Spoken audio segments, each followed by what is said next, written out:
Twelfth class बेटा, welcome again जी। तो यार ऑप्टिक्स हम स्टार्ट कर गए, इंट्रोडक्शन इसकी हो गई एक लेक्चर में। हमने फर्स्ट लेक्चर में इसकी थोड़ी सी इंट्रो की, लाइट क्या होती है, ड्यूल नेचर, फिर उसके बाद ऑप्टिक्स क्या है, फिर ऑप्टिक्स के कौन कौन से पार्ट है भाई, दो थे, एक रे ऑप्टिक्स, दूसरा वेव ऑप्टिक्स, और हमने फिलहाल क्या स्टार्ट कर दिया भाई, रे ऑप्टिक्स। तो रे ऑप्टिक्स अपना स्टार्ट हो गया। आज थोड़ा सा बात को बनाते हैं और कल लाइव क्लास में डिस्कशन वगैरह जो भी है कर लेते हैं थोड़ी बहुत। ओके, पढ़ना मतलब अब स्टार्ट कर दो बेटा। अच्छा, पढ़ने के साथ साथ पेंसिल स्केल अपने साथ ही रखना भाई। डायग्राम पे डायग्राम आने अब अभी स्टार्टिंग में कम होंगे, लेकिन उसके बाद मेनली हम डायग्राम्स पे आ जाएंगे। रे ऑप्टिक्स में हमने रिफ्लेक्शन वाला पार्ट छोड़ा सीबीएसई के नियमानुसार, और अब रिफ्रैक्शन स्टार्ट कर चुके हैं। हमारा पहला टॉपिक ही क्या है, रिफ्रैक्शन ऑफ लाइट। इसमें हम रिफ्रैक्टिव इंडेक्स की बात कर रहे थे, रिफ्रैक्टिव इंडेक्स ही आज स्टार्टिंग में करेंगे। उसके बाद देखते हैं कहां तक अपनी बात पहुंचती है। बेटा हमने बोला दो मीडियम तो होंगे ही होंगे, एक का नाम मैंने 1 रखना है, दूसरे का नाम मैंने 2 रखना है। फिर हमने ये भी बोला कि एक नॉर्मल तो बनानी ही पड़ेगी।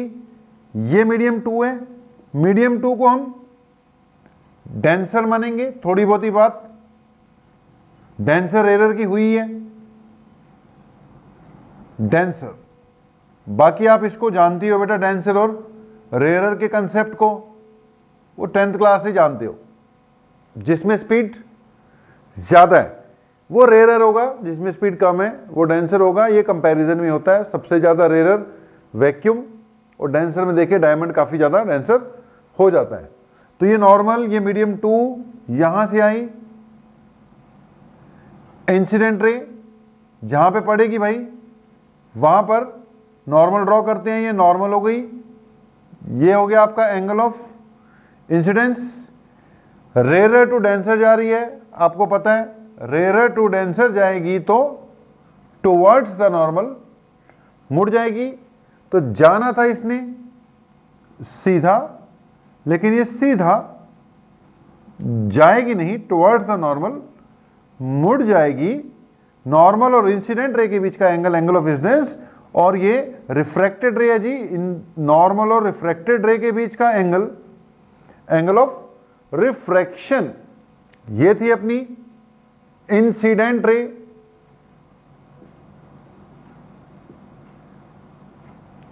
और ये क्या थी भाई, रिफ्रैक्टेड रे। इसके बाद हमने लिख दिया था जी इसका law of refraction, Snell's law, जिसको स्नेल्स लॉ भी बोलते हैं।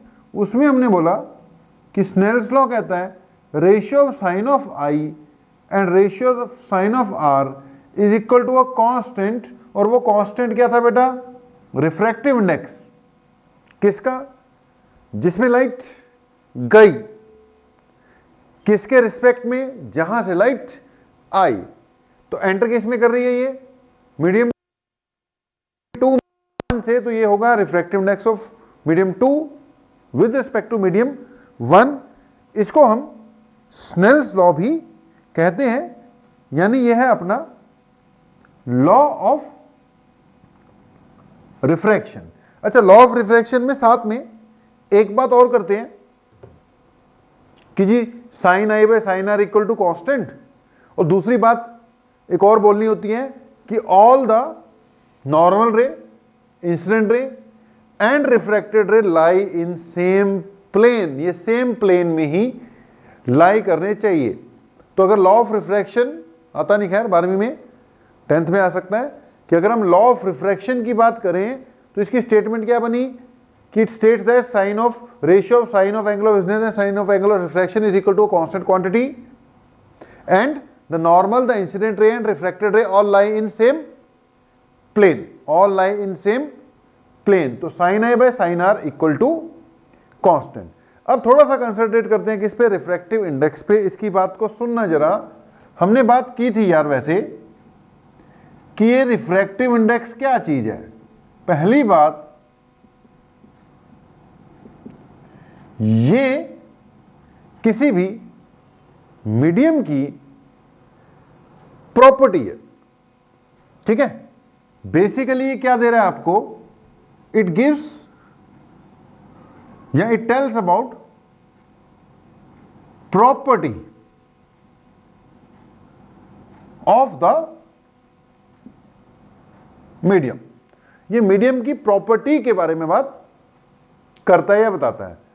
अब कौन सी प्रॉपर्टी, प्रॉपर्टीज तो बहुत तरह की हो सकती हैं, ये बात करता है ऑप्टिकल प्रॉपर्टी, मीडियम की ऑप्टिकल प्रॉपर्टी।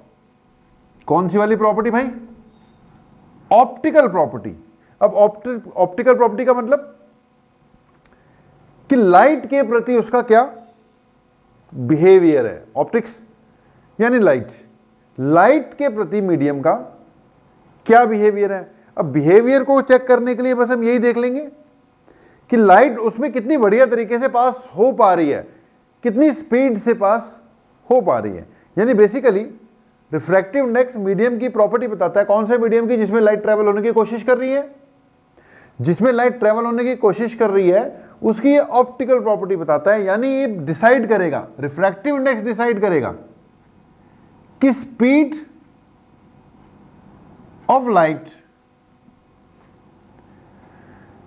कम होगी या ज्यादा होगी, ठीक है। Refractive index decides the, it decides the, इससे पहले लिख लेना, डिसाइड्स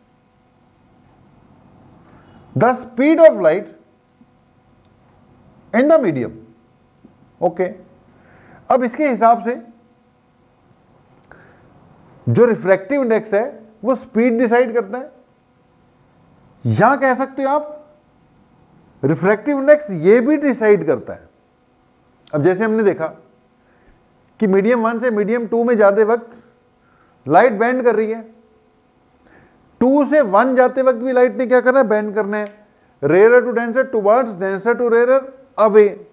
अब बेटा रिफ्रैक्टिव इंडेक्स ये तो डिसाइड कर ही रहा है कि स्पीड कम होगी कि ज्यादा होगी। एक रिफ्रैक्टिव इंडेक्स ये भी बताएगा कि मीडियम चेंज होते वक्त लाइट कितना ज्यादा बेंड करेगी। अगर रेयर टू डेंसर गई है, टुवर्ड्स बेंड हो रही है ना, जितना रिफ्रैक्टिव इंडेक्स इसका इसके कंपैरिजन में ज्यादा होगा उतना ही ज्यादा बेंड होगी, जितना कम होगा उतना कम होगी। दोनों का रिफ्रैक्टिव इंडेक्स सेम हो गया तो बेंड ही नहीं होगी, सीधे निकल जाएगी। अगर डेंसर टू रेयर जा रही है, अवे जा रही है ना, डेंसर टू रेयर, इसलिए अवे बेंड होना है, अवे फ्रॉम नॉर्मल। अब वो कितनी अवे फ्रॉम नॉर्मल जाएगी वो रिफ्रैक्टिव इंडेक्स पे डिपेंड करता है। कितनी टुवर्ड्स द नॉर्मल जाएगी रिफ्रैक्टिव इंडेक्स पे डिपेंड करता है। यानी रिफ्रैक्टिव इंडेक्स ये तो बताएगा ही स्पीड उसमें कम होगी मीडियम में ज्यादा कि नहीं, ये भी बताएगा कि जब एक मीडियम से दूसरे मीडियम में जाएगी तो लाइट कितना ज्यादा बेंड करेगी, कम बेंड करेगी या ज्यादा बेंड करेगी। मतलब ये सब किसने डिसाइड करना है, रिफ्रैक्टिव इंडेक्स ने डिसाइड करना है। अच्छा, रिफ्रैक्टिव इंडेक्स डिपेंड किन बातों पे करता है। नंबर 1, पेयर ऑफ मीडिया पे। बेसिकली ये मीडियम पे डिपेंड करता है जिसके रिफ्रैक्टिव इंडेक्स की बात हो रही है। अब उस मीडियम पे डिपेंड करता है कि कौन सी चीज है ये। जैसे मान लो इसके रिफ्रैक्टिव इंडेक्स की बात हो रही है तो डिपेंड करता है ना क्या चीज है ये, ग्लास है, एयर है, वाटर है, क्या चीज है। तो इसके मीडियम के नेचर पे डिपेंड करती है। बट साथ के साथ रिफ्रैक्टिव इंडेक्स इस बात पे भी डिपेंड करता है कि लाइट आई कहां से है। इस बात पे डिपेंड कर ही रहा है कि वो खुद कौन सा है, लेकिन इस बात पे भी डिपेंड करता है कि लाइट आई कहां से थी। तभी हमने क्या बोला, it depends on pair of media. किसी भी मीडियम का रिफ्रैक्टिव इंडेक्स अगर हमने लिखना होता है, जैसे मान लो हमने 2 के रिफ्रैक्टिव इंडेक्स की बात करनी है तो ऐसे लिखेंगे μ2। किसके रिफ्रैक्टिव इंडेक्स की बात कर रहे हैं हम, 2 के।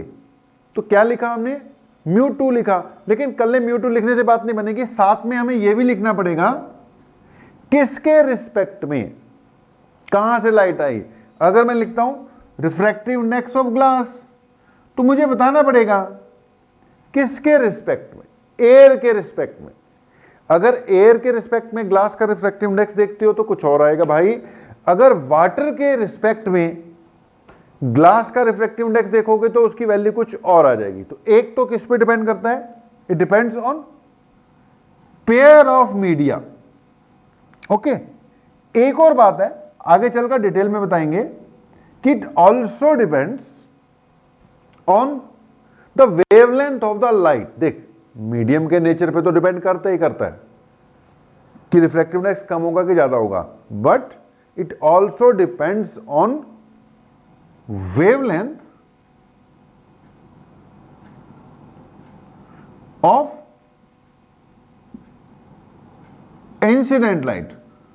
छोटी मोटी बात करते वक्त हम ये वाला कंसेप्ट इग्नोर ही करते हैं, यही मान के चलते हैं कि रिफ्रैक्टिव इंडेक्स किस पे डिपेंड करता है? नेचर ऑफ द मीडियम पे डिपेंड कर रहा है, दोनों जहां से आ रही है जिसमें जा रही है। लेकिन यार वैसे वेवलेंथ पे भी डिपेंड करता है। मोटे तौर पर अगर मैं बात करूं तो it is inversely proportional to wavelength. Refractive index is inversely proportional to wavelength. अगर बेटा ओवरऑल बात करें तो it is inversely proportional to wavelength. Refractive index जो है, अरे भाई, इनवर्सली प्रोपोर्शनल टू वेवलेंथ। मतलब अगर रेड कलर की बात कर रहे हो, रेड कलर के लिए सेम मीडियम कम रिफ्रैक्टिव इंडेक्स ऑफर करेगा, इनवर्सली है ना, क्योंकि रेड की वैल्यू सबसे ज्यादा होती है। और वॉयलेट कलर के लिए वही मीडियम ज्यादा रिफ्रैक्टिव इंडेक्स शो करेगा। अब इसकी बातें भी करेंगे, फिलहाल हम इस बात को थोड़ा सा और डिस्कस करने जा रहे हैं। जरूरी चीजें हैं यार, शुरू में चीजें जो है ना वो धीरे चलेंगी। आपको पता ही है कि स्टार्टिंग में चीजें धीरे चलती होती हैं 1-2 दिन, उसके बाद जब 1-2 दिन चीजें फैल जाती हैं फिर हम उनको इकट्ठी करना स्टार्ट करते हैं। तो अभी रिफ्रैक्टिव इंडेक्स की बात चल रही है भाई, बात करनी ही पड़ेगी। उसके बाद टॉपिक वाइज जब आएगा ना काम, फिर चलो, अभी तो जनरल चल रहा है, लेकिन इनमें से क्वेश्चन निकल कर आते हैं तो देखना पड़ता है। तो हमने बोला यार एक तो आपको पढ़ना आना चाहिए, हमने लिखा μ2 1, तो आपको रीड करना आना चाहिए। इसका मतलब क्या है? इसका मतलब है refractive index of medium 2 with respect to medium 1। ठीक है जी, है किसका रिफ्रैक्टिव इंडेक्स? ये 2 का ही है। किसके रिस्पेक्ट में? 1 के रिस्पेक्ट में। चलो, या फिर इसको मैं ऐसे अगर लिखूं तो आपको समझना है ये किसका रिफ्रैक्टिव इंडेक्स है? मीडियम 1 का है, विद रिस्पेक्ट टू मीडियम 2 है। Refractive index of medium 1 with respect to medium 2 है। ठीक है जी।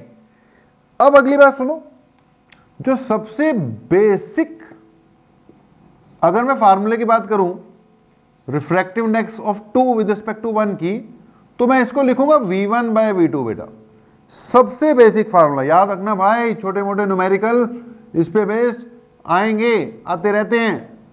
सबसे पहली बात, refractive index of medium 2 with respect to medium 1 का फार्मूला क्या बनाऊंगा मैं? v1/v2। यहां v1 क्या है? Speed of light in medium 1, speed in medium 1, और v2 क्या है?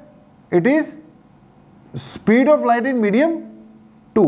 ये याद रखना है जी, μ2 1 इज इक्वल टू v1/v2।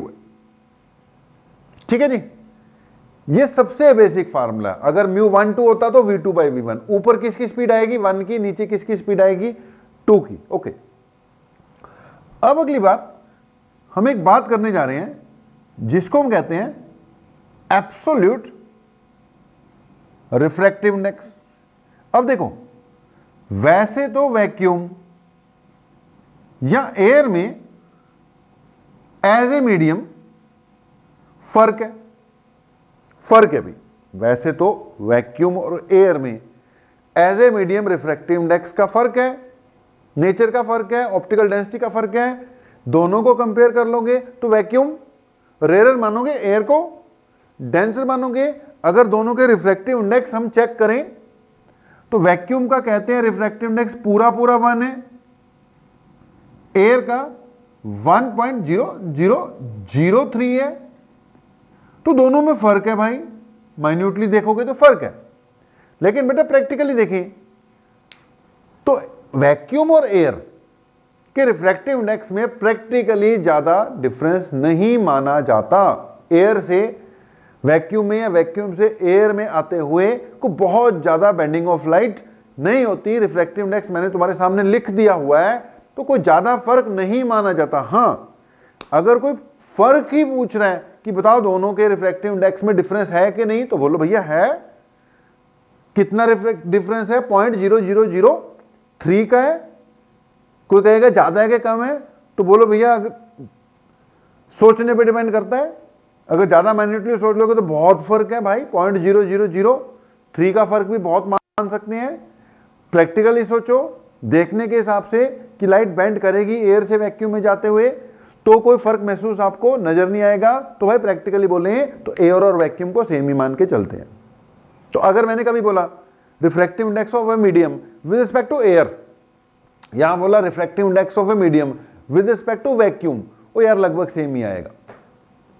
अगर मैं कहूं वैक्यूम या एयर, तो भी हम इनका रिफ्रैक्टिव इंडेक्स या ऑप्टिकल डेंसिटी के हिसाब से इनको सेम ही मान सकते हैं। हां, लिस्ट में तो दोनों के बीच में फर्क किया, तो मैंने इनको सेम मान लिया भाई अपनी पूरी प्रैक्टिकल कंसेप्ट के हिसाब से। यहां डिस्कशन के दौरान कभी वैक्यूम निकल जाएगा मुंह से भाई, कभी एयर निकल जाएगा। हां, दोनों के बीच में न्यूमेरिकली डाल दिया हो तो दूसरी बात है। वैक्यूम बोले एयर बोले एक ही बात मानी जाएगी, रिफ्रैक्टिव इंडेक्स 1 माना जाएगा। एयर का भी रिफ्रैक्टिव इंडेक्स राउंड फिगर में करके 1 ही मानते हैं और वैक्यूम का भी 1 ही मानते हैं। दोनों में ज्यादा कोई फर्क लेना नहीं है। हम क्या बात कर रहे थे? Absolute refractive index. अब एयर या वैक्यूम तो हर जगह विद्यमान है, हर जगह प्रेजेंट है। तो बेटा एयर से या वैक्यूम से किसी मीडियम में लाइट एंटर कर रही है तो उसको एक ही बात मान लिया जाता है। अगर ये मीडियम 2 है, यानी 2 में लाइट गई है, किसी मीडियम 1 से आई है, तो इसको मैं बोलूंगा refractive index of medium 2 with respect to medium 1। अगर ये एयर से उस मीडियम में एंटर कर रही है तो यहां मुझे क्या लिखना चाहिए?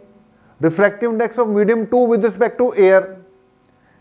अगर एयर से, एयर या वैक्यूम, अब मैंने बोला एक ही बात है, एयर से या वैक्यूम से, आम बोलचाल में एयर ही बोलते हैं क्योंकि हमारे आसपास तो एयर ही है। फिर कोई मीडियम 1 है, एयर से मीडियम 1 में लाइट एंटर करती है तो उसको हम बोलेंगे refractive index of medium 1 with respect to air.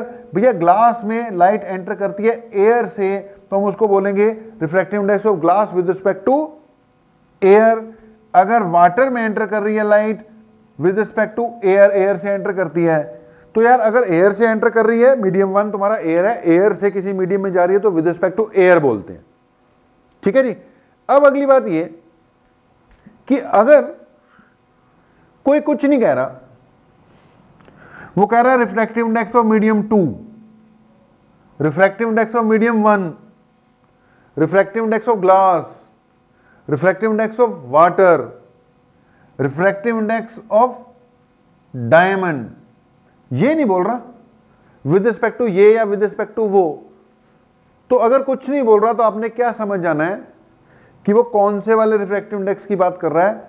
With respect to air. अगर तो कोई बोलता है refractive index of medium 2 with respect to 1, तो विद रिस्पेक्ट टू 1 ही मानना है।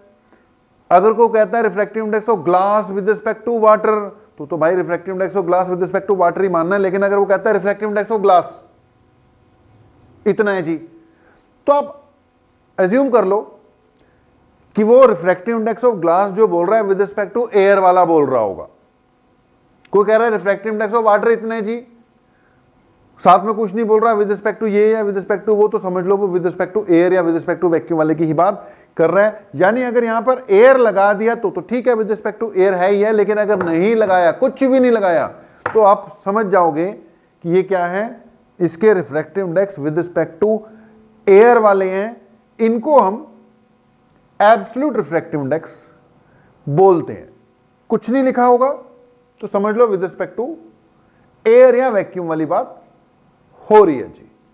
ओके, अगर हमें अवेलेबल होगा ना रिफ्रैक्टिव इंडेक्स बोलकर कि ग्लास का रिफ्रैक्टिव इंडेक्स इतना होता है जी, वाटर का रिफ्रैक्टिव इंडेक्स इतना होता है, ग्लास का होता है 1.5, ठीक है, 3/2 लेते हैं एवरेज। अब ग्लास की कैटेगरी भी कई तरह की होती है, इनका मतलब क्वालिटी वाइज देख लो तो थोड़ा थोड़ा रिफ्रैक्टिव इंडेक्स अलग आ जाएगा। एवरेज वैल्यू इसकी क्या 5 लेते हैं। वाटर की 4/3 यानी कि 1.33, डायमंड की 2.42। तो अब ये जो वैल्यूज है ना मेरे भाई, ये इनके एब्सोल्यूट रिफ्रैक्टिव इंडेक्स है विद मतलब उनके स्टैंडर्ड वाले, विद रिस्पेक्ट टू वैक्यूम वाले। वैक्यूम या एयर हमने बोल दिया, फिर एक ही बात है। तो अगर बेटा आपको रिफ्रैक्टिव इंडेक्सेस अवेलेबल हैं किसी क्वेश्चन में, किसी न्यूमेरिकल में कि इतना है भाई उतना है, और साथ में विद रिस्पेक्ट टू कुछ नहीं बोल रखा, तो समझ लो वो कौन से वाले रिफ्रैक्टिव इंडेक्स अवेलेबल हैं, विद रिस्पेक्ट टू वैक्यूम या फिर विद रिस्पेक्ट टू एयर वाले। वैक्यूम बिल्कुल स्टैंडर्ड बात है, लेकिन अगर विद रिस्पेक्ट टू एयर बोल दोगे तो भी काम चली जाएगा। अब ये लिस्ट आपको याद ही करनी होती है। जैसे अगर मैं वैक्यूम की बात करूं, वैक्यूम या एयर की बात करूं, या फिर वाटर यानी H2O की बात करूं, या फिर ग्लास की बात करूं, डायमंड यानी कि हीरे की बात करूं, तो वैक्यूम का एब्सोल्यूट रिफ्रैक्टिव इंडेक्स कितना है? पूरा पूरा 1। वैक्यूम का खुद का विद रिस्पेक्ट टू वैक्यूम 1 ही आएगा ना। एयर का एब्सोल्यूट रिफ्रैक्टिव इंडेक्स 1.0003 है, यानी विद रिस्पेक्ट टू वैक्यूम देखोगे तो 1.0003 है, अदरवाइज उसको 1 ही मान के चलते हैं। वाटर का विद रिस्पेक्ट टू वैक्यूम या एयर, क्योंकि इन दोनों में फर्क नहीं है, रिफ्रैक्टिव इंडेक्स देखोगे एब्सोल्यूट वाला तो 1.33 यानी कि 4/3। ग्लास का रिफ्रैक्टिव इंडेक्स 1.5 मानते हैं, यानी कि 3/2, और डायमंड का 2.42 बटे के फॉर्म में अपने कन्वर्ट करते रहना, 2.42 लेकर चलते हैं, काफी ज्यादा होता है। ओके जी, तो ये क्या हो गया, इसको कंफर्म कर लेना यार, इसकी वैल्यू को। रिफ्रैक्टिव इंडेक्सेस, ये कौन से वाले रिफ्रैक्टिव इंडेक्स है मेरे भाई? एब्सोल्यूट वाले। अच्छा, ये आपको रटे हुए होने चाहिए, ये हो सकता है क्वेश्चन में दिए ही ना हो, ये आपको वैसे ही रटे होने चाहिए। एब्सोल्यूट वाले तो रटे हुए होने चाहिए। विद रिस्पेक्ट टू वाले फिर आपको कैलकुलेट करने भी आ सकते हैं, उनकी वैल्यू फाइंड करना भी आ सकता है। ओके, अब यहां पे वापस आ जाओ, इनको मैं मिटाऊंगा यहां से। एब्सोल्यूट रिफ्रैक्टिव इंडेक्स पता लग गया क्या होता है। विद रिस्पेक्ट टू एयर वाले को एब्सोल्यूट रिफ्रैक्टिव इंडेक्स बोलते हैं। ध्यान देना, किसी भी मीडियम का refractive index with respect to किसी दूसरा मीडियम, मैंने बेसिक फार्मूला क्या बोल दिया, V1/V2। अब बेटा हमें आमतौर पर जो रिफ्रैक्टिव इंडेक्सेस अवेलेबल होते हैं वो एब्सोल्यूट वाले अवेलेबल होते हैं, या फिर एब्सोल्यूट वाले कई फिर हमें रिफ्रैक्टिव इंडेक्सेस याद ही होते हैं। ठीक है, रिफ्रैक्टिव इंडेक्सेस हमें कई बार एब्सोल्यूट वाले फिर याद ही होते हैं। तो ध्यान से सुनना, अगर मैं कहता हूं refractive index of 2 with respect to 1, तो उसका फार्मूला आ गया V1/V2। ठीक है, अगर मैं कहता हूं refractive index of 2 with respect to air, यानी कि μ2, एयर लिखने की जरूरत नहीं है, तो इसका फार्मूला क्या आ गया? ये मीडियम 1 है ना, velocity of light in air, जिसको किससे डिनोट करते हैं? C से। Velocity of light in air जिसको किससे डिनोट करते हैं? C से। और नीचे क्या आएगा भैया? V1/V2 है ना, तो V1 यहां पे V1 की जगह C आ गया, V2 की जगह तो V2 ही आएगा। उम्मीद है क्लियर है। तो refractive index of 2 with respect to 1 का तो ये फार्मूला पड़ा। Refractive index of 2 with respect to air का क्या फार्मूला हुआ? Velocity of light in medium 1 यानी एयर, मीडियम 2 वो खुद ही है। ऐसे ही अगर मैं ऐसे लिख दूं refractive index of medium 1 with respect to air, absolute वाला इसका, इसको μ1 भी लिख सकता हूं क्योंकि एयर लिखने की जरूरत नहीं होती, अंडरस्टूड है। ये क्या होगा? Velocity of light in air divided by V1। Check कर लो भाई। ठीक है, तो V2 C/V2 हो गया, C/V1 हो गया। ऊपर वाला जो मीडियम जहां से लाइट आ रही है वो तो फिर एयर है ना इसमें, अब क्या कर दो, दोनों को डिवाइड कर दो भैया, दोनों को डिवाइड कर दो, सी सी कटेगा, ये क्या हो जाएगा μ2 बाय μ1, μ2 बाय μ1, सी सी कटा v1 ऊपर गया, v1 बाय v2 हो गया। ओके, तो यहां से ध्यान से देखो, v1 by v2 equal to μ2 by μ1 आ गया, v1 by v2 equal to μ2 by μ1 आ गया। अब v1 बाय v2 क्या है, refractive index of 2 with respect to 1। अब भाई इस हिसाब से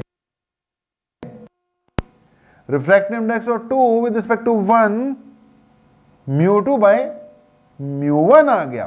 अब ये भी चीज याद रखनी है, काम आएगी। अगर 2 का विद रिस्पेक्ट टू 1 चाहिए तो 2 का एब्सोल्यूट वाला पता हो, 1 का एब्सोल्यूट वाला पता हो, एब्सोल्यूट यानी विद रिस्पेक्ट टू एयर वाले पता हो, तो अपने आप कैलकुलेट हो जाएगा।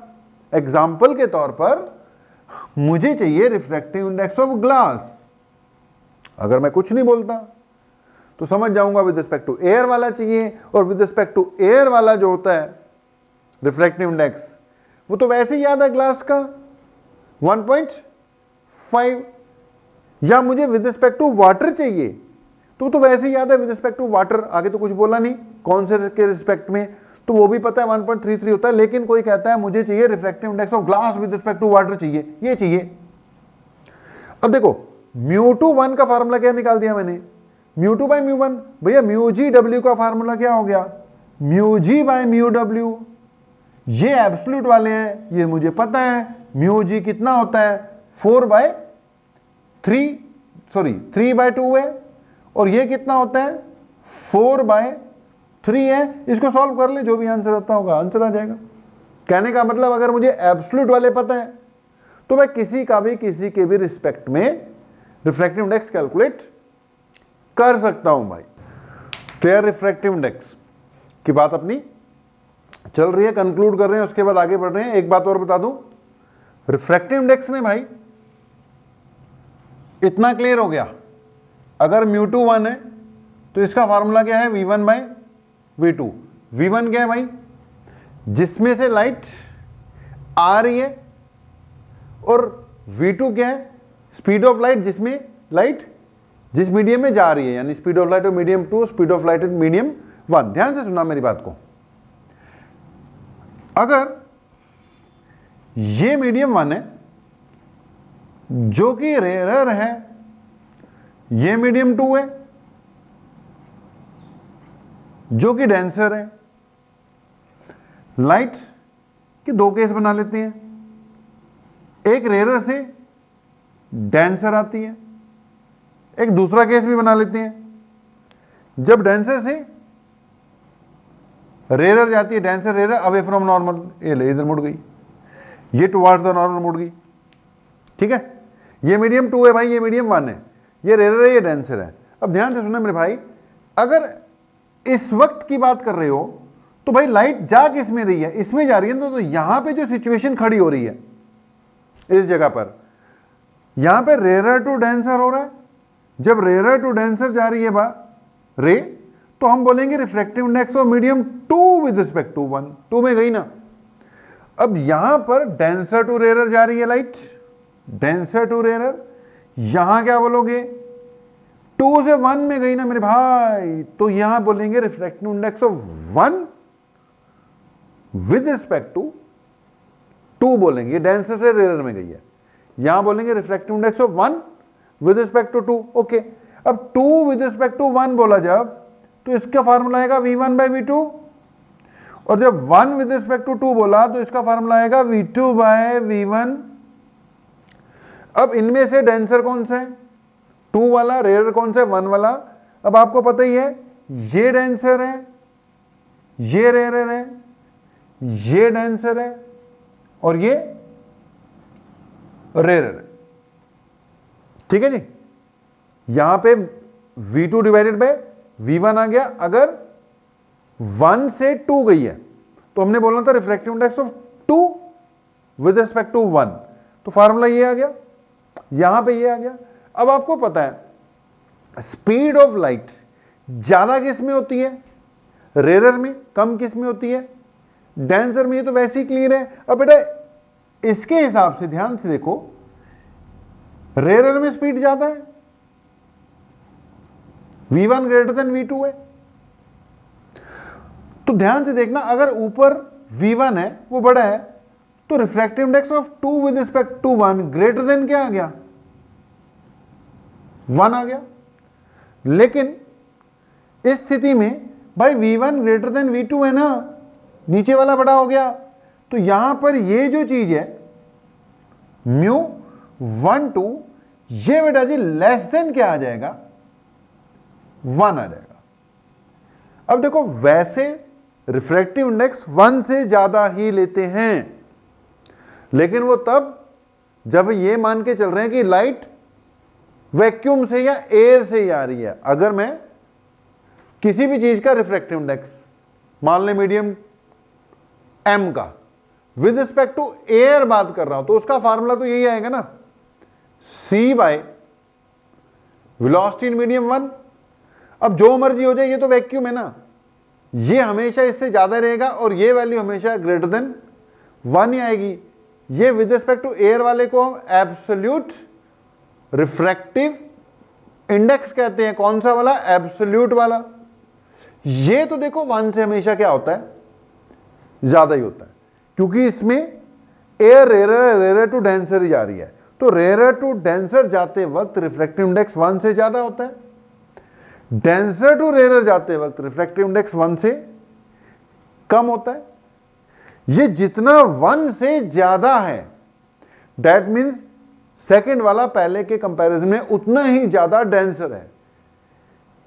ये जितना 1 से कम चले गया, इसका मतलब फर्स्ट वाला सेकंड के कंपैरिजन में उतना ही ज्यादा रेयरर है। ठीक है जी, तो इस पॉइंट को भी समझो, ये भी हमारे काम आएगा। थोड़ा सा कंफ्यूजन हो सकती है यहां पर, ज्यादा नहीं समझ में लगता छोड़ दो, लेकिन एक पॉइंट ये भी है कि आमतौर पे विचार होता है कि रिफ्रैक्टिव इंडेक्स 1 से ज्यादा ही होता है हमेशा। भाई कभी कभी कम भी आ सकता है। अगर डेंसर टू रेयरर लाइट जा रही है तो उस वक्त जो रिफ्रैक्टिव इंडेक्स आएगा वो 1 से कम ही आएगा, जैसे लेस देन 1 भी आ सकता है। वो अगर रिफ्रैक्टिव इंडेक्स किसी ने लेस देन 1 दे रखा है, मतलब कि रेयरर में एंटर करी है डेंसर से, हाँ एब्सोल्यूट रिफ्रैक्टिव इंडेक्स हमेशा 1 से ज्यादा ही आएगा। सबसे कम किसके लिए मानते हैं, वैक्यूम के लिए पूरा पूरा 1, उससे ज्यादा एयर के लिए 1.0003। उसके बाद ग्लास को लेते हैं, सॉरी वाटर का 1.33, उसके बाद ग्लास है 1.5, डायमंड है 2.42। ये वैल्यूज आपको याद होनी चाहिए। तो ये थोड़ी सी बेसिक बातें थी यार, किससे रिलेटेड, रिफ्रैक्टिव इंडेक्स से रिलेटेड। जो भी चीजें बताई हैं बीच में कहीं ना कहीं काम आएंगी। ठीक है, एक फार्मूला और याद आ गया यार, V1/V2 इक्वल टू λ1/λ2 भी लिख सकते हो। मैंने कल बताया था कि अगर हम मीडियम चेंज कर देंगे तो स्पीड कम होती है। भाई स्पीड कम होती है तो उधर वेवलेंथ भी क्या हो जाती है, कम हो जाती है। अगर स्पीड बढ़ जाएगी तो वेवलेंथ भी बढ़ जाएगी। तो वेलोसिटी और वेवलेंथ डायरेक्ट प्रोपोर्शनलिटी है उनके बीच में। बेटा कल हमने बोलता फ्रीक्वेंसी कांस्टेंट रहती है, मीडियम चेंज हो जाए, स्पीड कम होगी तो वेवलेंथ को भी कम होना पड़ेगा, उसी फैक्टर से कम होना पड़ेगा। स्पीड बढ़ जाएगी तो वेवलेंथ को भी बढ़ना पड़ेगा, उसी फैक्टर से बढ़ना पड़ेगा। तो वेलोसिटी और वेवलेंथ डायरेक्ट प्रोपोर्शनलिटी है, तो V1/V2 इक्वल टू λ1/λ2। ओवरऑल ये फार्मूला बना के रख लो, काम आएंगी चीजें बेटा। छोटे छोटे न्यूमेरिकल्स आते रहते हैं, उनमें चीजें काम आती रहती हैं। अब इसको क्या करते हैं, क्लोज करते हैं। अब थोड़ा सा बात को आगे बढ़ाते हैं। अब थोड़ा टॉपिक छोटे जोड़ेंगे। जैसे ये थोड़ी इंट्रोडक्शन करने के बाद, रिफ्रैक्टिव इंडेक्स की बात करने के बाद, सबसे पहले एक बार वही 10th क्लास वाला हम refraction through glass slab study करेंगे। ठीक है जी, वो करते हैं, डायग्राम ही बनाना है मैंने। उसमें लेटरल डिस्पर्जन की बस कंसेप्ट है, वो पता ही है आपको, वो बता देंगे। बाकी उसकी डेरिवेशन वगैरह, फार्मूला वगैरह सब कुछ होता है, वो नहीं करेंगे, वो सिलेबस में नहीं है, उनको छोड़ देंगे। उसके बाद फिर हमने एक प्रिंसिपल ऑफ रिवर्सिबिलिटी करना है, फिर एप्लीकेशंस ऑफ रिफ्रैक्शन करके बात को क्लोज करेंगे। ओके, तो हमने बोला एक थोड़ा सा रिफ्रैक्शन थ्रू ग्लास स्लैब, उससे क्या थोड़ा आइडिया सा हो जाता है, डायग्राम बनाने आ जाते हैं। तो तो अगली हेडिंग डाल लो यार छोटी सी, refraction through a glass slab. उसके बाद एक प्रिंसिपल ऑफ रिवर्सिबिलिटी करेंगे, फिर कंपाउंड स्लैब करते हैं। जल्दी जल्दी करा दें, ज्यादा टाइम ना लगाते हुए, बस डायग्राम बनाने हैं, थोड़ा आइडिया हो जाए बस। ओके जी, तो ये बातें अपनी हो गई। अगली हेडिंग डाल लो, refraction through a glass slab. आता नहीं यार इसमें से कोई क्वेश्चन, फिर भी रिफ्रैक्शन थ्रू ग्लास स्लैब कर लेना चाहिए। डायग्राम तो बना ही लेते हैं यार। ये क्या हो गई अपनी ग्लास स्लैब हो गई। 10वीं कक्षा में भी इस पे बेस्ड वो करते हैं हम। ये ग्लास स्लैब हो गई बेटा। यहां पर हमने क्या बना दी, नॉर्मल बना दी। इसमें इंसिडेंट रे आती है। अब ये रेयर है बेटा, ये डेंसर है। इस मीडियम को क्या मान लेते हैं, रेयर। इस मीडियम को क्या मानेंगे फिर, डेंसर। मैंने बोला है फर्स्ट वाले को हमेशा रेयर मान लो, बाकी तुम्हारी मर्जी है भाई। सेकंड वाले को हमेशा क्या मान लेंगे, डेंसर मान लेंगे। यहां से क्या आ गई, ये नॉर्मल है, ये इंसिडेंट रे आती है मेरे भाई, आ गई। अगर ये ना होता तो ये सीधा निकल जाती, सीधा निकल जाती, सीधा निकल जाती। स्केल से डायग्राम बना लो, स्केल से लाइन खींचना भाई। ये हो गया आपका एंगल ऑफ इंसिडेंस। अब यहां पर इस जगह पर यानी पॉइंट ए पर बेंडिंग होनी है। रेयर टू डेंसर जा रही है, रेयर टू डेंसर जा रही है, तो किस तरफ मुड़ना चाहिए, उसको टुवार्ड्स द नॉर्मल मुड़ना चाहिए। मुड़ जाएगी भाई, क्या दिक्कत है। Rare to denser towards the normal मुड़ गई। ओके, ये यहां पहुंची। ये एंगल ऑफ क्या हो गया, रिफ्रैक्शन हो गया। अब इस जगह पर फिर से मीडियम चेंज हुआ, डेंसर टू रेयर जा रही है। अब ये जा रही थी सीधा, स्केल से बनाना भाई, सही बनेगा डायग्राम। ओके, ये जा रही थी इस पर्टिकुलर डायरेक्शन में, और अब डेंसर टू रेयर बेटा अब ये इधर जा रही है। इसको फिर से क्या करना पड़ेगा, अवे फ्रॉम नॉर्मल मुड़ना पड़ेगा। तो ये इधर मुड़ी थी, अब इसकी ओरिजिनल डायरेक्शन इसके हिसाब से देखोगे तो ये जा रही है। ओके, ये पहले कुछ तो पहले से पैरेलल दिख रही है, ये जा रही थी। अब बेटा ये denser to rare away from normal जाएगी, ये जितना इधर बेंड करी थी उतना ही वापस मुड़ जाएगी। कुछ ऐसे वापस मुड़ेगी कि जो ओरिजिनल डायरेक्शन थी उसके क्या हो जाएगी, पैरेलल हो जाएगी। ठीक है जी, मैंने बोला स्केल वेल से बनाए तो डायग्राम सही बनते हैं। आप स्केल से बनाया करो। देखो, rare to denser towards the normal, denser to rare वापस अवे फ्रॉम नॉर्मल। जितना उधर बेंड करी थी उतना ही वापस इसने बेंड कर देना है। ये दोनों रेज, ये इंसिडेंट वाली है बेटा, और ये फाइनली जो होती है इसको एमर्जेंट कहते हैं। कौन सी, एमर्जेंट। ये इंसिडेंट और ये कैसी बेटा जी, एमर्जेंट रे। अब इंसिडेंट और एमर्जेंट हमेशा एक दूसरे की क्या होंगी, पैरेलल होंगी। थोड़ा सा इनमें फर्क जरूर पड़ जाता है। ये जो फर्क पड़ता है इसको हम क्या कह देते होते हैं, it is called lateral displacement. ठीक है, इसको लेटरल डिस्प्लेसमेंट कहते हैं। बाकी आपको पता ही है, बस एक बार एंगल वेंगल दिखाने थे। इस पे करने को इसकी एक्सप्रेशन डिराइव की जा सकती है, लेकिन फायदा फुदा कोई नहीं है, छोड़ो। ये आई हो गया, ये आर हो गया बेटा। इस जगह पे जब हुआ तो ये फिर से आई हुआ। अब ये इस पॉइंट का एंगल ऑफ इंसिडेंस है, ये वाला रिफ्रैक्टेड रे है ना, ये वाली, ये फिर से आर हो गया। लेकिन ये सेकंड वाला है, पहले वाले को आई आर बोला है, इसको आई डैश आर डैश बोलेंगे। हाँ, ये दोनों वैसे ही एक दूसरे के इक्वल है, अल्टरनेट इंटीरियर एंगल्स, और ये इसके इक्वल आ जाता है। मतलब एंगल आई किसके इक्वल आ जाता है, एंगल आर के इक्वल आ जाता है। इसको हम एंगल ऑफ एमर्जेंस भी कहते हैं। तो इतना ही है इसमें, रिफ्रैक्शन थ्रू ग्लास स्लैब में इतने ही कराते हैं, इससे ज्यादा कराने का कोई फायदा नहीं है, छोड़ो इसको। डायग्राम वगैरह बना दिए। अब अगली बात लिखना प्रिंसिपल ऑफ रिवर्सिबिलिटी, इस पे ध्यान देना थोड़ा। प्रिंसिपल ऑफ रिवर्सिबिलिटी बेटा, तो एक पॉइंट आ रहा है छोटा सा जिसको हम कहते हैं प्रिंसिपल ऑफ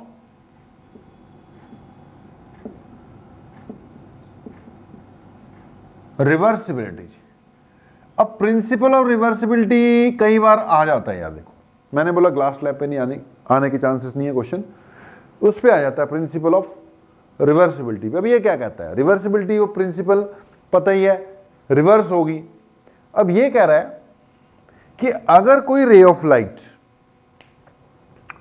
रिफ्रैक्शन करती है या रिफ्लेक्शन करती है या रिफ्लेक्शन और रिफ्रैक्शन दोनों करती है या कई बार रिफ्लेक्शन करती है कई बार रिफ्रैक्शन करती है, मतलब एक रे ऑफ लाइट है भाई, चली कहीं से, जब ये चली तो इसके सामने मान लो हमने एक मिरर रख दिया, जब मिरर रख दिया तो वही अपना ये लॉ ऑफ रिफ्लेक्शन फॉलो करते हुए रिफ्लेक्ट कर गई।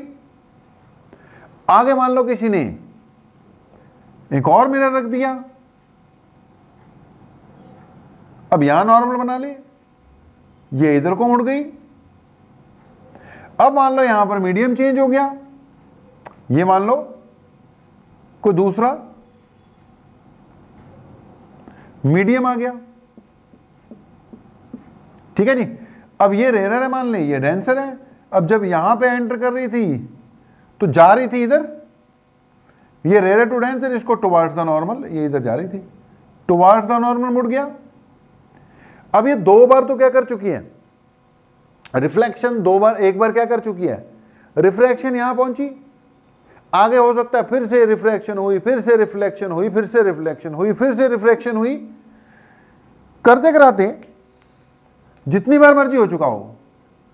अगर हमने कहीं एक बार भी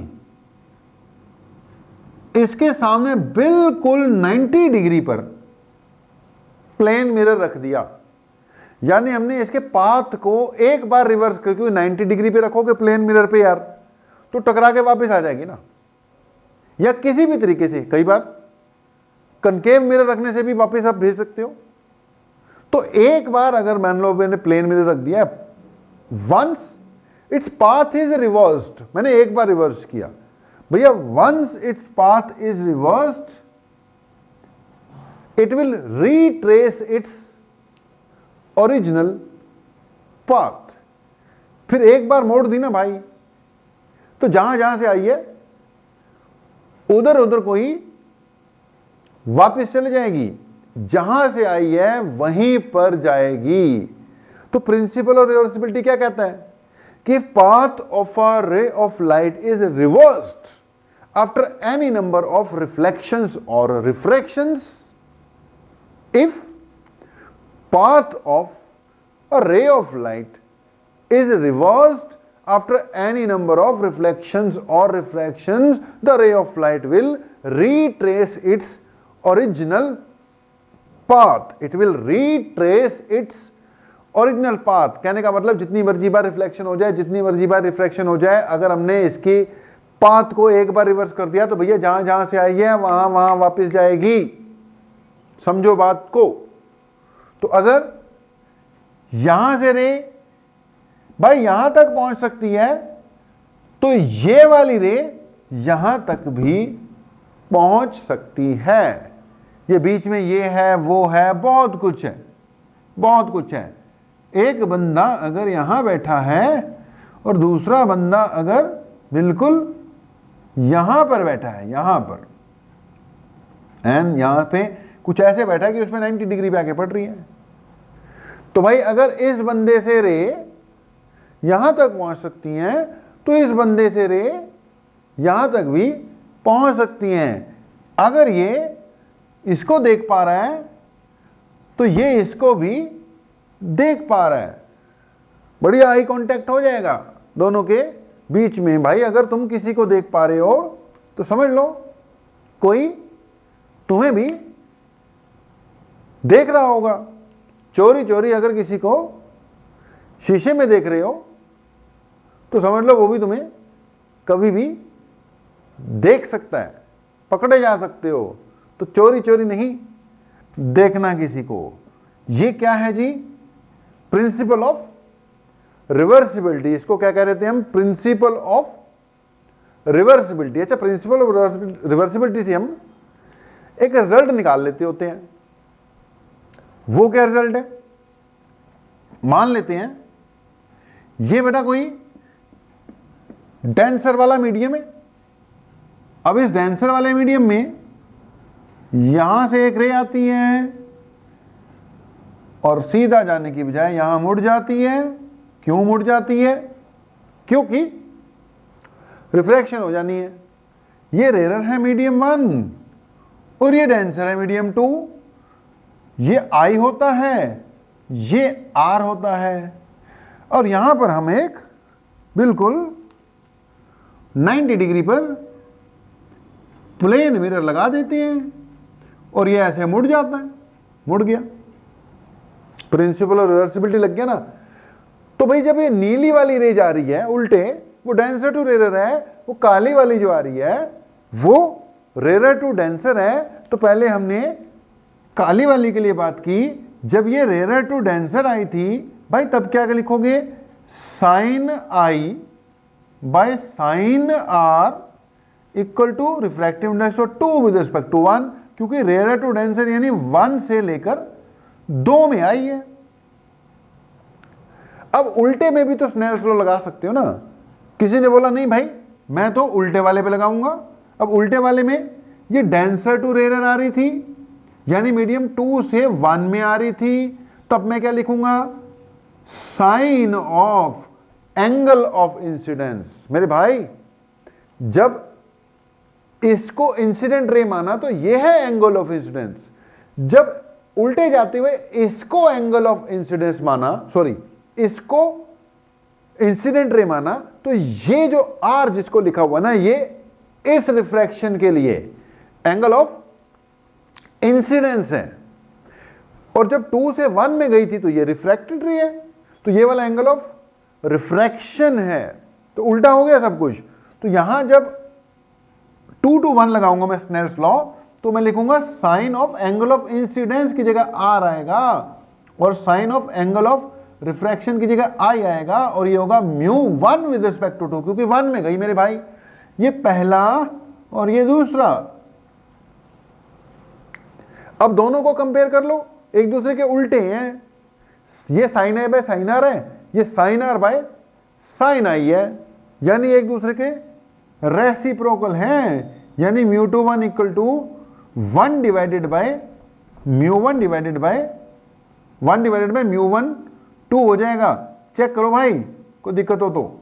refractive index of 2 with respect to 1 जब ये इधर आ रहा था, जब उल्टा जा रहा था तो refractive index 1 with respect to 2, तो उल्टे आ गए μ21 1 डिवाइडेड बाय μ12 आ गया जी।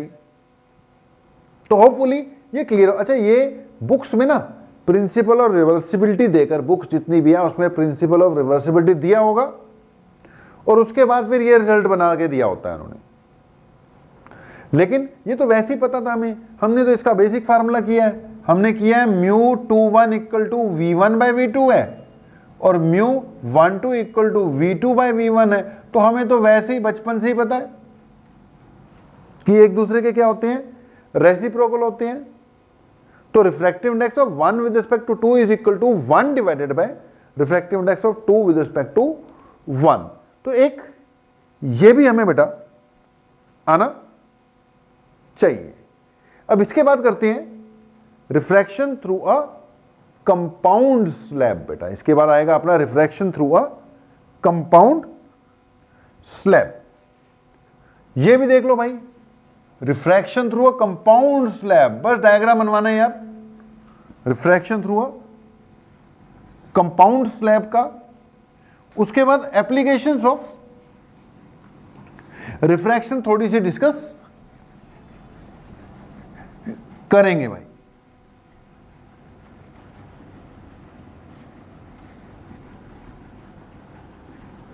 डाल लो heading, refraction through a compound slab. Compound मतलब यार दो या उससे ज्यादा टाइप के मटेरियल्स से बनी हुई slab, refraction through a compound slab. देखना जी, जितने मर्जी बना लो, हम दो ही बनाएंगे भाई। ये मान लेते हैं एक कंपाउंड स्लैब है, मतलब दो अलग अलग टाइप के मीडियम से बनी हुई। ठीक है, सीक्वेंस मेंटेन कर लेते हैं। ये मीडियम 1 हुआ, ये मीडियम 2 हुआ, ये मीडियम 3 हुआ, और ये वापस मीडियम 1 हो गया। ठीक है, वैसे हमारे पास 2 होते थे, अब 3 हो गए ना, 1 2 3। अच्छा, ये भी मान लेते हैं कि रिफ्रैक्टिव इंडेक्स ऑफ 3 जो है एब्सोल्यूट वाला 2 से ज्यादा है, 1 से ज्यादा है, मतलब सबसे ज्यादा डेंसर 3 है, सबसे ज्यादा रेयर 1 है, 1 एयर ही है। ठीक है जी, तो हमने इसकी फोटो बनानी है। ये नॉर्मल हो गई, ये हमारी आ रही थी इंसिडेंट रे। अगर ये सब कुछ ना होता तो ये कुछ ऐसे चली जाती। भैया स्केल से लाइन खींचना, मारना नहीं, लाइन नहीं मारते, खींचते हैं। ये क्या हुआ, आई। अब बेटा रेयर टू डेंसर, क्योंकि हमने बोला ये रेयर है, सबसे कम रिफ्रैक्टिव इंडेक्स 1 का है, तो rare to denser towards the normal मुड़ जाएगी, टूवर्ड्स द नॉर्मल मुड़ गई। अब यहां फिर से रिफ्रैक्शन हो गई।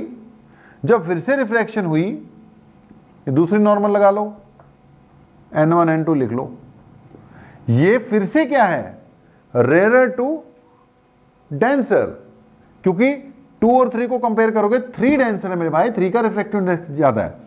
तो ये फिर इधर मुड़ने की बजाय, सॉरी सीधा जाने की बजाय टुवर्ड्स द नॉर्मल ही मुड़ेगी। ये और मुड़ गई टुवर्ड्स द नॉर्मल, तो 2 बारी में बेंड हो गई। देखो, पहले फर्स्ट रिफ्रैक्शन में बेंड हुई है, फिर सेकंड रिफ्रैक्शन में भी बेंड हुई है। अब जब ये 3 से 1 आएगी, देखो 3 और 1 में ज्यादा फर्क है। पहले 1 से 2 गई, थोड़ी बेंड हुई, 2 से 3 गई, थोड़ी बेंड हुई। अब 3 से 1 जाएगी, 3 और 1 में फर्क ज्यादा हो गया रिफ्रैक्टिव इंडेक्स का, और जा रही है ये डेंसर टू रेयर, ये अवे फ्रॉम नॉर्मल मुड़ेगी। अब पॉइंट ये है, वापिस सेम मीडियम में आ रही है ना, तो जितना ये 2 बारियों में बेंड करी थी, 1 2, उतना ये एक ही बारी में क्या हो जाएगी, बेंड कर जाएगी वापिस। और ये इसके क्या होनी चाहिए, पैरेलल हो जाएगी। ये फिर वही बात, लेटरल डिस्प्लेसमेंट होगा। तो ये भी बस वैसी डायग्राम ही बनाकर बेटा समझाना होता है। अब यार इसके थोड़े से एंगल उंगल देख लेते हैं, देखना जरा। इसको तो मैंने आई बोल दिया था, ये जो लास्ट वाला ना, इसको ई बोल देते हैं, एंगल ऑफ इमर्जेंस। ये एंगल ऑफ इंसिडेंस हो गया, ओवरऑल इसको एंगल ऑफ इमर्जेंस बोल दिया मेरे भाई, इसको आई बोल दिया। चल मैंने बोल दिया, बहुत बढ़िया हो गया यार। ये एंगल ऑफ रिफ्रैक्शन है, ये इस पॉइंट के लिए, ये पॉइंट ए है, ये पॉइंट बी है, ये पॉइंट सी है मेरे भाई। इसका नाम रख देता हूं मैं एक्स। ठीक है, एंगल ऑफ रिफ्रैक्शन है, एक्स रख दिया।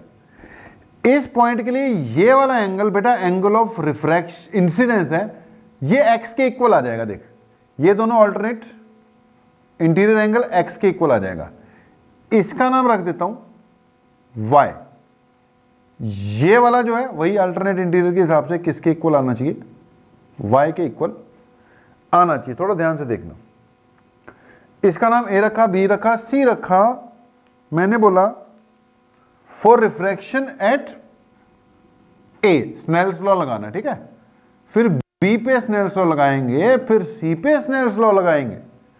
ए पे लगाना स्नेल्स लॉ, इसमें मैं लिखूंगा according to Snell's law sine of I divided by sine of X. देखो ये एंगल ऑफ इंसिडेंस है, ये एंगल ऑफ रिफ्रैक्शन है ना एक्स, इक्वल टू क्या लिखूंगा, μ2 1 लिखूंगा, refractive index of 2 with respect to 1। Okay, अब यहां आ जाओ, अगर मैं एट बी लगाऊं तो मैं लिखूंगा sine of angle of incidence upon sine of angle of refraction. देख इंसिडेंस एक्स है, रिफ्रैक्शन वाला वाई है, किसके इक्वल आएगा, refractive index of 3 with respect to 2। भैया 3 में गई या 2 से आई है तो refractive index of 3 with respect to 2 आएगा। अगर मैं इस जगह लगा दूं सी पे तो ये क्या हो जाएगा, sine of refractive index sorry angle of incidence upon angle of refraction. ये किसके इक्वल होगा, रिफ्रैक्टिव इंडेक्स ऑफ, ध्यान से सुनना, 3 से 1 में गई ना तो ये होगा refractive index of 1 with respect to 3 हो जाएगा। यहां with respect to 2 with respect to 1, 3 with respect to 2, यहां से 1 में आ गई 1 विद रिस्पेक्ट टू 3 हो जाएगा। ठीक है जी, ये आ गई पहली इक्वेशन, ये आ गई दूसरी इक्वेशन, ये आ गई तीसरी इक्वेशन। तीनों को मल्टीप्लाई कर दो, जब मल्टीप्लाई करोगे एक दूसरे के साथ तो ये बनेगा μ2 1, μ3 2, μ1 3 इज इक्वल टू, ये होगा sine I by sine X, ये होगा sine X by sine Y, ये होगा sine Y by sine E. ध्यान से देखना, ये हो गया साइन एक्स कट गए, साइन वाई भी कट गए, और भाई ये भी कटेंगे क्योंकि angle of emergence in case of a glass slab के केस में angle of incidence angle of emergence के इक्वल होता है, वो भी कट जाएंगे, सब कट जाएंगे, सब मर जाएंगे। क्या बचेगा, μ2 1 इंटू μ3 2 इंटू μ1 3, इन तीनों का प्रोडक्ट किसके इक्वल आना चाहिए, 1 के इक्वल आना चाहिए।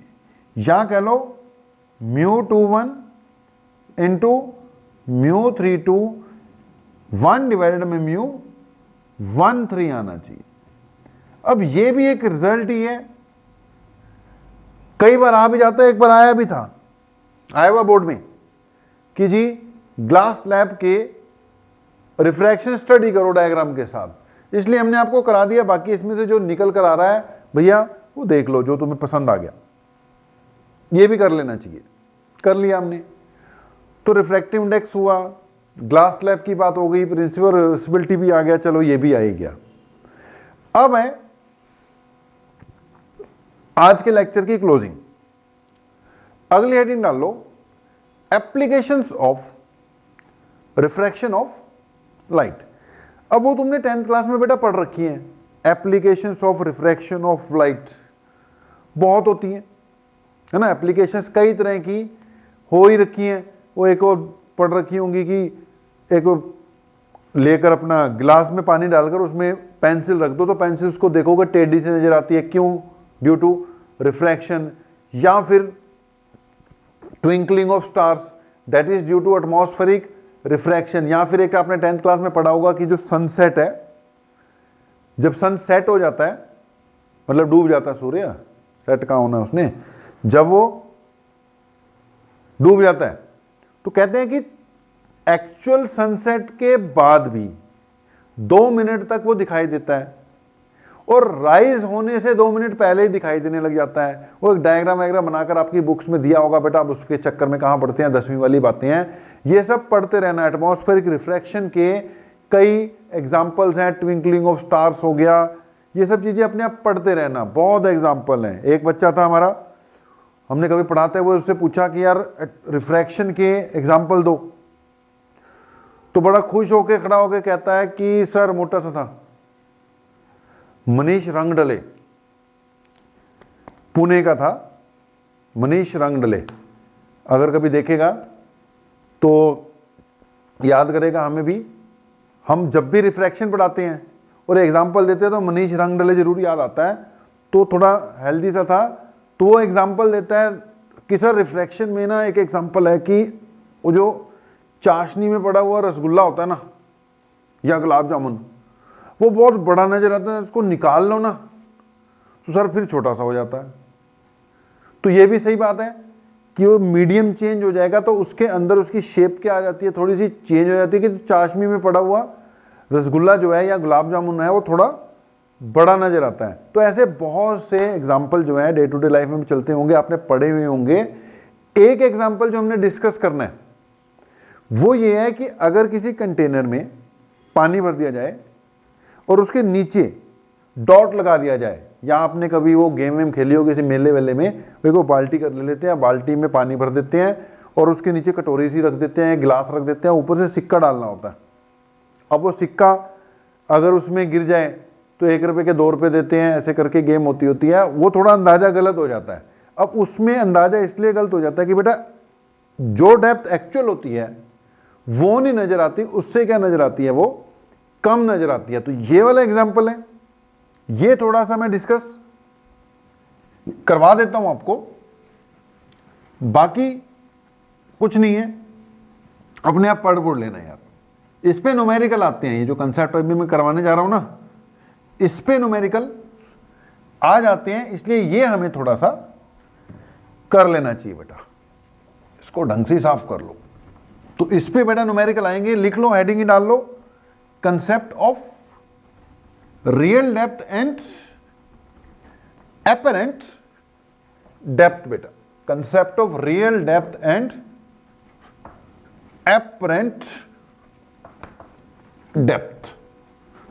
ओके जी, ध्यान देना, ये आपको पता होगा, मैं रियल डेप्थ से हमेशा एपरेंट डेप्थ कम नजर आएगी। क्यों नजर आएगी वो डिस्कस करवा देता हूं, कम क्यों आएगी। मान लो ये कंटेनर है, इसमें कुछ पानी भरा हुआ है या कोई और लिक्विड भरा हुआ है जी। ध्यान देना, ये कोई पॉइंट है, ऑब्जर्वर यहां पर है, उसने उसको देखना है भाई, अगर ये खाली होगी कंटेनर जो है तो उसको जो पॉइंट जहां है वही नजर आएगा। इसको मैं आर डी बोलूंगा। आर डी बोले तो रियल डेप्थ, हेडिंग मैंने बोला डाल लेना, concept of real depth and apparent depth, क्योंकि इस पे बेस न्यूमेरिकल आता है यार। Real depth and apparent depth पे के कंसेप्ट पे अब कुछ तो आज इतना करके जाए ना जो लगे कि यार कुछ सॉलिड सी चीज हमने की है, जहां से कुछ क्वेश्चन भी बन सकता है। इस पे बन सकता है भाई, ये पहली चीज है जहां से एग्जाम में न्यूमेरिकल आ सकता है। तो ये हो गया रियल डेप्थ मेरे भाई। अब यहां से जब रे जाएगी, मान लें ऐसे पहुंची,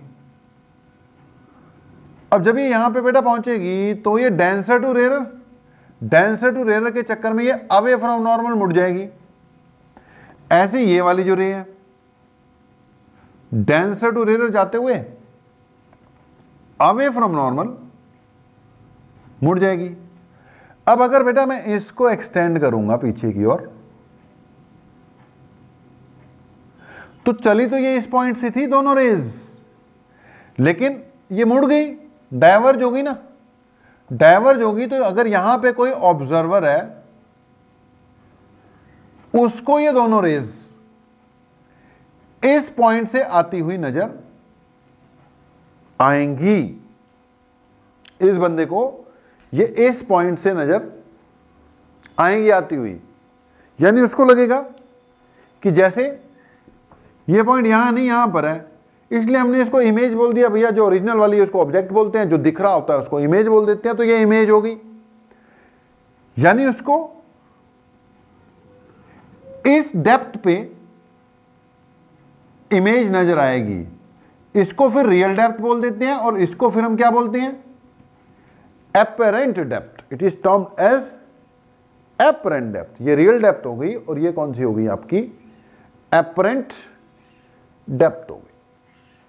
तो मेरे ख्याल से कोई दिक्कत नहीं आनी चाहिए, एक रियल डेप्थ और दूसरा कंसेप्ट ऑफ एपरेंट डेप्थ इसलिए कम नजर आती है। अब इसकी ना एक एक्सप्रेशन निकालते होते हैं, कई बार एग्जाम में एक्सप्रेशन निकालनी आ जाती है, बाकी न्यूमेरिकल तो उस पर आएगा। डायग्राम को थोड़ा सा मॉडिफाई करता हूं, ये वाला डायग्राम बना लेना समझाने के लिए कि कैसे ऊपर की ओर शिफ्ट कर जाता है बेटा। अब इसी डायग्राम को बेटा अगर मैं फिर से बना दूं, ये फिर से बनाया मैंने डायग्राम,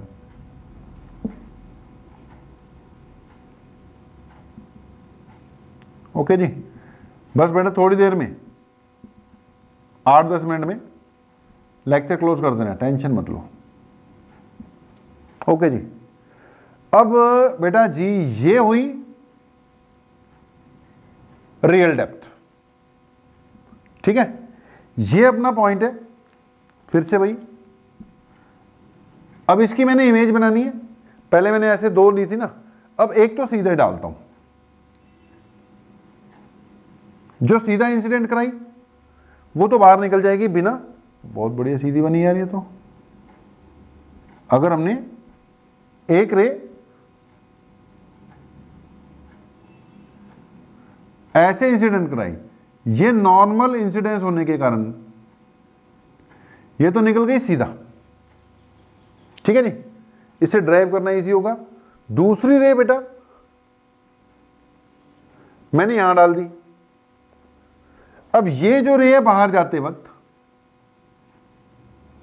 फिर वही डेंसर टू रेयर के चक्कर में अवे फ्रॉम नॉर्मल, ये इसका ओरिजिनल पाथ है, ये अवे फ्रॉम नॉर्मल हो गई, ठीक है, ये ओरिजिनल पाथ था डेंसर टू रेयर, ये नॉर्मल है, ये अवे फ्रॉम नॉर्मल, ये भी अवे फ्रॉम नॉर्मल हुई थी, ये अवे फ्रॉम नॉर्मल हुई, यानी ये रिफ्रैक्टेड रे है। अब ऑब्जर्वर अगर यहां कहीं है तो उसको दो रेज मिलेंगी, एक ये वाली एक ये वाली। ये वाली जो है अगर मैं इसको एक्सटेंड करूं, ये इस पर्टिकुलर पॉइंट से आते हुए नजर आएगी। अब ये इमेज बन गई मेरे भाई, ये ऑब्जेक्ट था, तो फिर वही बात, उसको लगेगा कि जैसे ये इस जगह पे है, इसको एपरेंट डेप्थ बोलते हैं। एपरेंट मतलब बेटा जो अपीयर हो रही है, एक रियल डेप्थ और दूसरी एपरेंट डेप्थ हो गई। ये रियल डेप्थ एपरेंट डेप्थ मैंने बोला इस पे न्यूमेरिकल आएगा, यही काम की चीज है आज के पूरे लेक्चर में अंत में, ओके। अब हमने ना रिलेशन फाइंड करनी है रिफ्रैक्टिव इंडेक्स के साथ। ये मीडियम 2 है, ये मीडियम 1 है, ठीक है, ये डेंसर वाला, ये रेयरर वाला है। आमतौर पे ये एयर ही होती है, वो लास्ट में कर दूंगा, अभी फिलहाल उसको मीडियम 1 रखा। अब भैया 2 से 1 में लाइट गई, यहां पे रिफ्रैक्शन हुई है, अगर इस जगह रिफ्रैक्शन हुई है तो इसको मैं बोलूंगा एंगल ऑफ इंसिडेंस, और ये वाला हो जाएगा एंगल ऑफ रिफ्रैक्शन, ठीक है जी। अब अगर ये आई है तो ये वाला एंगल, ध्यान से सुनना, ये आई है तो ये वाला एंगल आई बन रहा है, और अगर ये आर है तो ये वाला एंगल आर बन रहा है। जो आई और आई इक्वल आ गए वो तो ऑल्टरनेट इंटीरियर एंगल से इक्वल आ गए, अपना ध्यान दे लो कैसे आ गए। और जो आर और आर इक्वल आ गए, ये करस्पॉन्डिंग एंगल है भाई, ये दोनों पैरेलल लाइन है, वो ट्रांसवर्सल है, उसको काटते हुए, और ये आर और आर भी इक्वल आ गए, ठीक है जी। I angle of incidence, R angle of refraction, ये आई के इक्वल कर दिया, ये इधर से मैंने डायग्राम के साथ मैच करते हुए कर दिया। इसको ओ मानेंगे, इसको आई मान लेंगे, इसको ए मान लो मेरे भाई, इसको भी मान लो। और अब बोला डायग्राम से देखते हुए, अच्छा डायग्राम्स मैंने बोला हुआ है भाई, पूरी ऑप्टिक्स में क्या चाहिए, स्केल, पेंसिल, और चलनी चाहिए, बाद में भी आ जाएंगी, ये नहीं बाद में आनी भाई, ये साथ के साथ ही आनी है, अगर आ गई तो, बाद में नहीं आनी, ये तो साथ के साथ ही आ गई अगर आ गई तो ये क्या हो गया जी, रियल डेप्थ एपरेंट डेप्थ का कंसेप्ट करते हुए हमने बोला कि अब इस फिगर के हिसाब से अगर मैं लॉ ऑफ रिफ्रैक्शन लगा दूं तो क्या लिखूंगा, sine I by sine are equal to sine I by sine are equal to refractive index of 1 with respect to 2 लिखा जाएगा, क्योंकि 2 से 1 में गई है, रेयर वाले का बन रहा है। Sine I by sine are equal to 1 with respect to 2। अब अगली स्टेप में वैल्यू लिख दो, ये आई है, ये आई बन गया हुआ है।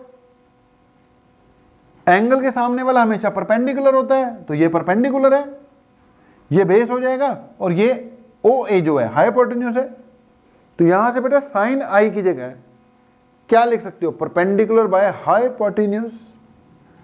इसके सामने परपेंडिकुलर है ए बी, ठीक है, हाइपोटेन्यूज है ओ ए। नीचे साइन आर, भैया आर के सामने भी परपेंडिकुलर तो क्या है ए बी, नीचे O A equal to refractive index of 1 with respect to 2। A B cut गया, ये क्या लिख दिया ओ ए, 2 बार कैसे आ गया, आई ए आना था। साइन आई की जगह तो A B by O A, sine बेटा आर की जगह परपेंडिकुलर ए बी और हाइपोटेन्यूज ए आई या आई ए है, आई ए आएगा भाई, ठीक है। ये बन गया ए बी कट गया, ये बन गया मेरे भाई ओ ए के नीचे आई ए, क्या आया O A by I A, refractive index 1 with respect to 2।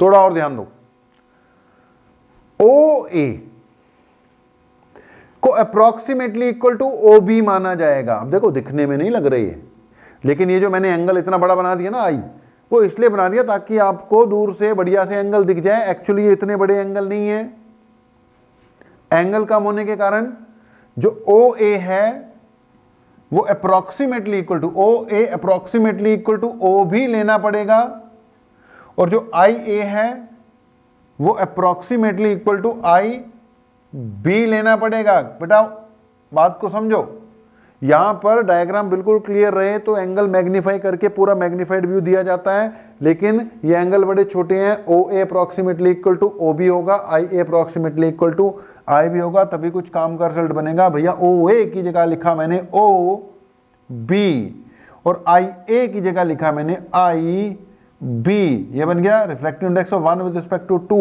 ध्यान से सुनना, ओ बी जो है ओ बी किसके इक्वल है, गलत तो नहीं लिख दिया, ऊपर क्या था, यहां पे था I A B by O A B by I A ऊपर जाना था यार,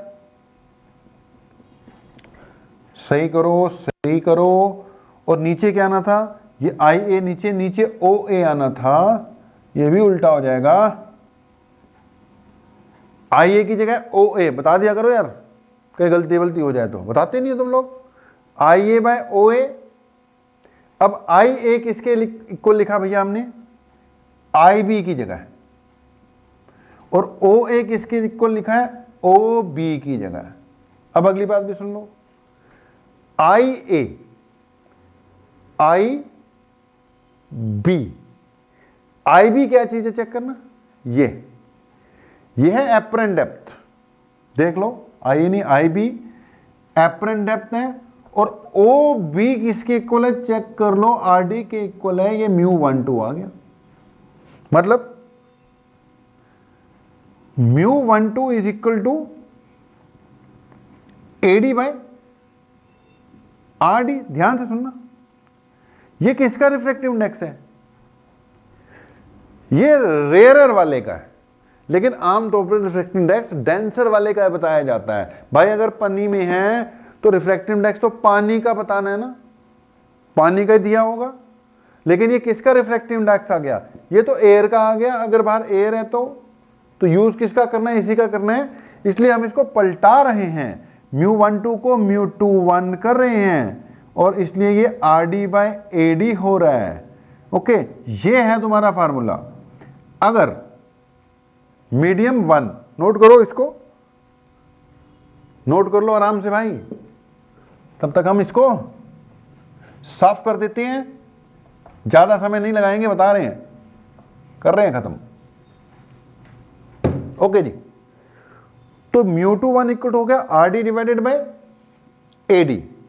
अब यहां से ध्यान से सुनना, μ21 equal to real depth upon apparent depth आ गया।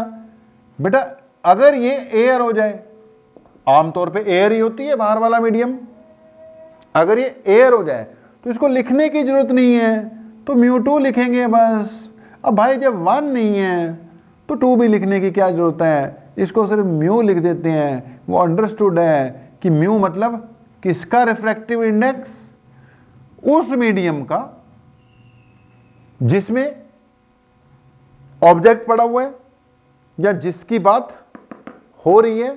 तो आप समझ लो रियल डेप्थ एपरेंट डेप्थ वाले केस में म्यू का फार्मूला क्या आ गया आपका, R D divided by A D आ गया। Mu is equal to real depth divided by apparent depth मेरे भाई, mu is equal to real depth upon apparent depth. Mu किसका रिफ्रैक्टिव इंडेक्स है, उस लिक्विड का जिसमें कोई ऑब्जेक्ट पड़ा हुआ है जिसको आप देख रहे हो, या फिर उस मीडियम का जिसके नीचे कोई पॉइंट लगा हुआ है जिसको आप ऑब्जर्व कर रहे हो। तो mu equal to R D divided by A D. यहां तक क्या कर लो, कवर अप कर लो, क्योंकि इसमें यार बताने के लिए अभी बातें और भी हैं। अब इसको जल्दी जल्दी करने के चक्कर में वैसे ही मजा नहीं आया मुझे कराते हुए। इसका जो अगला पार्ट है ना, कई चीजें हैं। अब इसमें तो यह है कि बाहर से देख रहे हो तो ऊपर नजर आ रहा है, कई बार होता है अंदर से देख रहे हो बाहर वाले को। अब अंदर भी तो मछली भी तो बाहर देख सकती है ना, तो मछली को देख रहे हो, मछली नजदीक नजर आएगी। मछली तुम्हें देख रही है, तुम कहां नजर आओगे, वो भी डिस्कस करना है, तो उसमें लग जाएगा टाइम। इसको यहीं क्लोज करते हैं। हाँ, एक फार्मूला हमने बना दिया, mu is equal to R D divided by A D. बाकी इसका पार्ट फिर नेक्स्ट लेक्चर में ही कवर अप करते हैं, नहीं तो मजा नहीं आएगा। अभी 20-25 मिनट और लगाने पड़ेंगे हमें इस रियल डेप्थ एपरेंट डेप्थ के कंसेप्ट पे। तो बाकी नेक्स्ट क्लास में भाई, अभी तक के लिए इतना ही है। थैंक यू वेरी मच, बहुत बहुत धन्यवाद जी आप लोगों का।